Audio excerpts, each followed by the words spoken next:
আপনি কি জানেন, যদি হঠাৎ বাসায় অনেক পিঁপড়ে দেখা যায় তাহলে তা শুধুই একটি সাধারণ ঘটনা নয়। ইসলামী স্কলারদের মতে এটি হতে পারে আল্লাহর পক্ষ থেকে 5টি গোপন বার্তার একটি। আসসালামু আলাইকুম প্রিয় দর্শকগণ, আপনারা হয়তো জানেন না, পবিত্র কোরআনে এমন একটি সম্পূর্ণ সূরা রয়েছে যা শুধুমাত্র পিঁপড়ে নিয়ে অবতীর্ণ হয়েছে।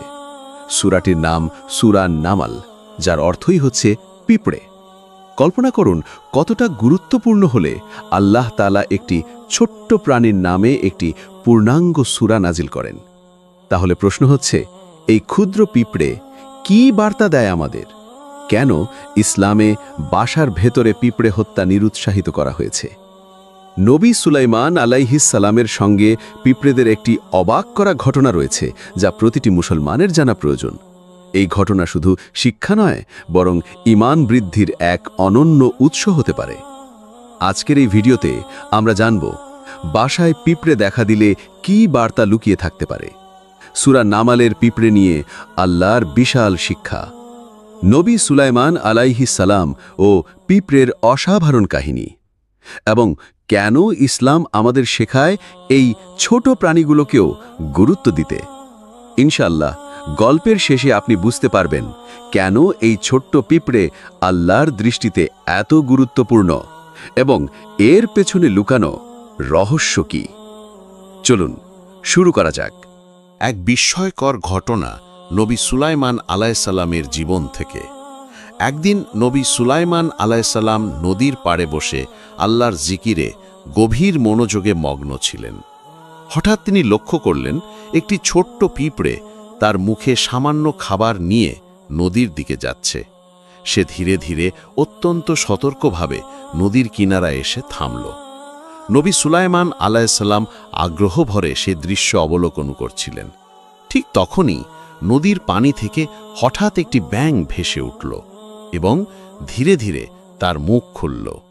আর অবাক করার মতো ভাবে পিঁপড়েটি একেবারে শান্তভাবে সেই ব্যাঙের মুখের ভিতরে ঢুকে গেল। আপনি হয়তো ভাবছেন ব্যাঙটি এবার পিঁপড়েটিকে খেয়ে ফেলবে।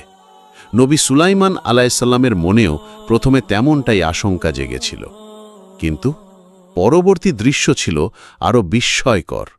ব্যাঙটি মুখ বন্ধ করে পানির নিচে ডুব দিল। নবী সুলাইমান আলাইসাল্লাম গভীর মনোযোগে পুরো ঘটনাটি পর্যবেক্ষণ করলেন। কিছুক্ষণ পর ব্যাঙটি আবার পানির নিচ থেকে ভেসে উঠল এবং তার মুখ খুলল। সেই একই পিঁপড়েটি তখন নিরাপদে বাইরে এসে পড়ল। তবে এবার নবী সুলাইমান আলাইসাল্লাম খেয়াল করলেন পিঁপড়েটির মুখে থাকা খাবারটি আর নেই। এখানে মনে রাখতে হবে, নবী সুলাইমান আলাইসাল্লাম ছিলেন সেই বিশেষ নবী যাকে আল্লাহ তাআলা প্রাণী, পোকামাকড়, এমনকি গাছপালার ভাষাও বোঝার ক্ষমতা দান করেছিলেন। তিনি পিঁপড়েটিকে ডেকে জিজ্ঞেস করলেন, আমি দেখলাম তুমি মুখে খাবার নিয়ে ব্যাঙের মুখে প্রবেশ করলে এবং এখন ফিরেছ, কিন্তু তোমার মুখে খাবার নেই। আসলে ভিতরে কি ঘটেছিল?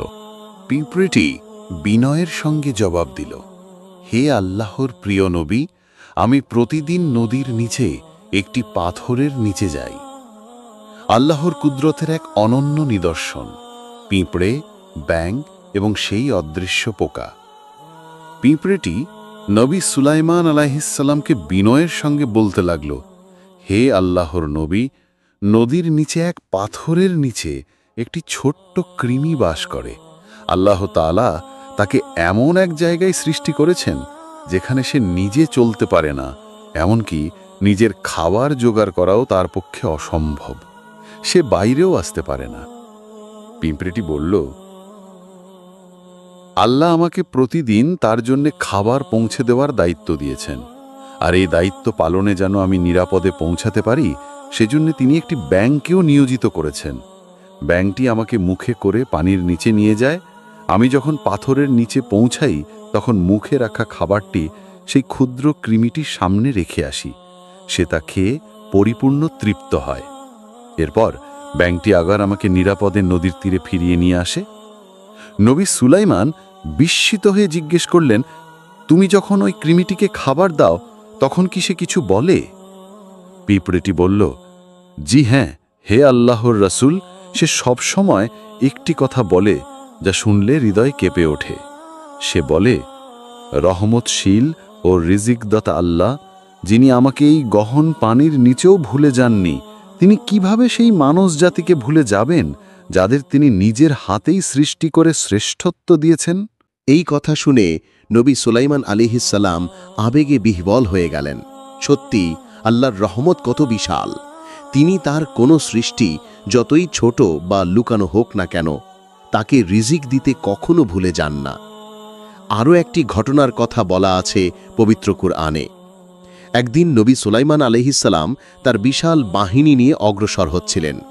ঠিক তখনই একটি পিঁপড়ে আশপাশের পিঁপড়েগুলোকে সতর্ক করে বলল, হে পিঁপড়েরা, তোমরা দ্রুত নিজেদের গর্তে ঢুকে পড়ো, না হলে সুলাইমান এবং তার বাহিনী তোমাদের অজান্তেই পিষে ফেলবে।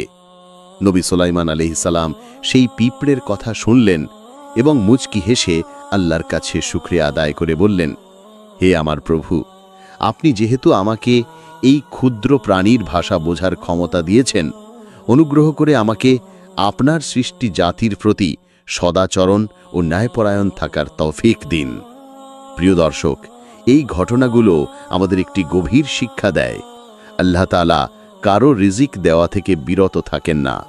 যত ছোট, দুর্বল বা অজানা হোক না কেন কোনো প্রাণী, তার রিজিকের ব্যবস্থা আল্লাহই করেন, কখনো একটি পিঁপড়ের মাধ্যমে, কখনো একটি ব্যাঙের মাধ্যমে। ইসলামী পণ্ডিতদের মতে যদি কোনো ঘরে হঠাৎ নিয়মিত পিঁপড়ে দেখা যায়, সেটিও হতে পারে আল্লাহর পক্ষ থেকে একটি ইশারা, বরকতের এবং রিজিকের আগমনের নিদর্শন। কেননা যেখানে পিঁপড়ে আসে, অনেক সময় সেখানেই আল্লাহর রিজিক বৃদ্ধি করে দেন। আসুন আমরা আমাদের সৃষ্টিকর্তার এই অপার কুদরতের প্রতি বিশ্বাস রাখি আর তার প্রতি কৃতজ্ঞ থাকি।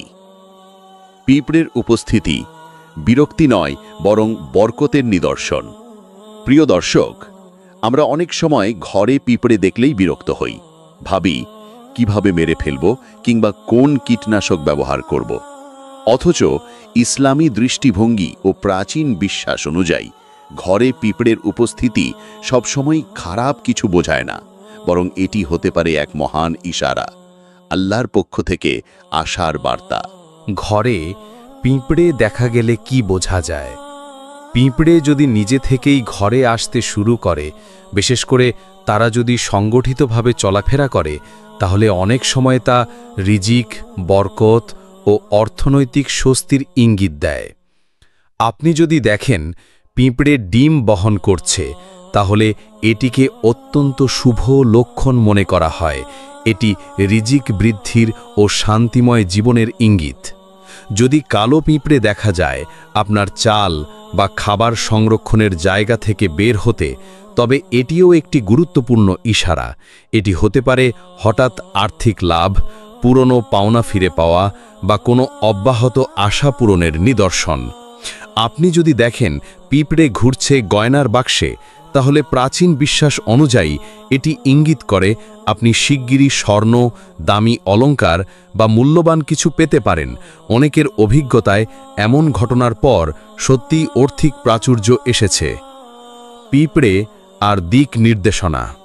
পিঁপড়ে যদি দেখা যায় ঘরের উত্তর দিকে, তাহলে এটি ধরা হয় আসন্ন সুখ, মানসিক শান্তি ও পারিবারিক সৌহার্দ্যের প্রতীক।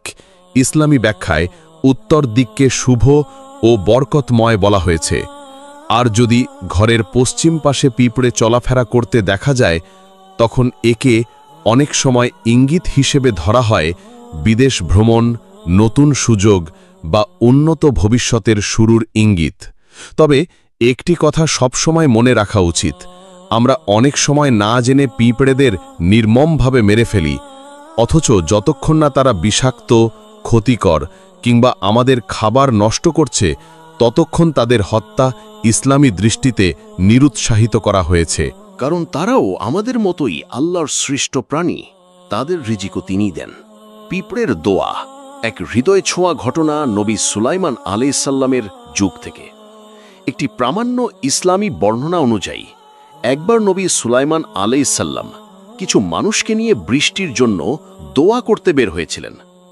চারদিকে খরা, পানির অভাব, মানুষ কষ্টে, সবাই আল্লাহর কাছে রহমতের বৃষ্টি কামনা করছিল। ঠিক সেই সময়ে পথের ধারে তিনি একটি বিস্ময়কর দৃশ্য দেখলেন। একটি পিঁপড়ে তার পিঠের উপর শুয়ে আছে, ছোট্ট পা দুটি আকাশের দিকে তুলে আল্লাহর কাছে আকুতি করছে। পিঁপড়েটি বলছিল, হে সকল জগতের পালনকর্তা, আমরাও তো আপনার সৃষ্টি, আমাদেরও বেঁচে থাকার অধিকার আছে। যদি আপনি বৃষ্টি না দেন তবে আমরা তো অনাহারেই মরে যাব। এই ক্ষুদ্র প্রাণীর হৃদয় ভাঙা দোয়া শুনে নবী সুলাইমান আলাইহিস সালাম বিহ্বল হয়ে পড়লেন। তিনি তার সাথীদের বললেন, চলুন, আমাদের আর এগিয়ে যাওয়ার প্রয়োজন নেই। আল্লাহর রহমত এই পিঁপড়ের দোয়ার কারণেই বর্ষিত হবে। আমাদের দোয়া অপেক্ষা এই দোয়াটিই আল্লাহর দরবারে কবুল হয়ে গেছে। প্রিয় ভাই ও বোনেরা, এই ঘটনা আমাদের এক মহান সত্যের দিকে নিয়ে যায়। আল্লাহর প্রতিটি সৃষ্টি, হোক তা ক্ষুদ্র পিঁপড়ে কিংবা বিশাল আকাশের তারা, তারা সবাই আল্লাহর জিকির করে, তাকে স্মরণ করে। আর আমরা তো সেই মানবজাতি যাকে আল্লাহ সবচেয়ে সম্মানিত করে সৃষ্টি করেছেন। তবুও আমরা দুনিয়ার মোহ, ব্যস্ততা আর ব্যর্থ আকাঙ্ক্ষায় এতটাই ডুবে আছি যে নিজের রবের দিকে তাকানোর পর্যন্ত সময় পাই না। আমরা ভুলে যাই কে আমাদের সৃষ্টি করেছেন, কে আমাদের রিজিক দেন, আর কে আমাদের দুঃখ দুর্দশা দূর করার একমাত্র মালিক। আসুন এখনই একটি দোয়া করি। হে আল্লাহ, আমাদের হৃদয় আপনার দিকে ফিরিয়ে দিন। এই দুনিয়ার মোহ থেকে আমাদের মুক্ত করুন। আমাদের এমন বান্দা বানান যারা সব সময় আপনার দিকেই ফিরে আসে। আপনি ছাড়া আমাদের কোনো উপায় নেই। আমাদের জীবনের সকল চাহিদা ও আশা কেবল আপনার কাছেই। আমাদের এমন বানিয়ে দিন যে আমরা সব সময় আপনার উপরই ভরসা করি। আমিন ইয়া রাব্বাল আলামিন।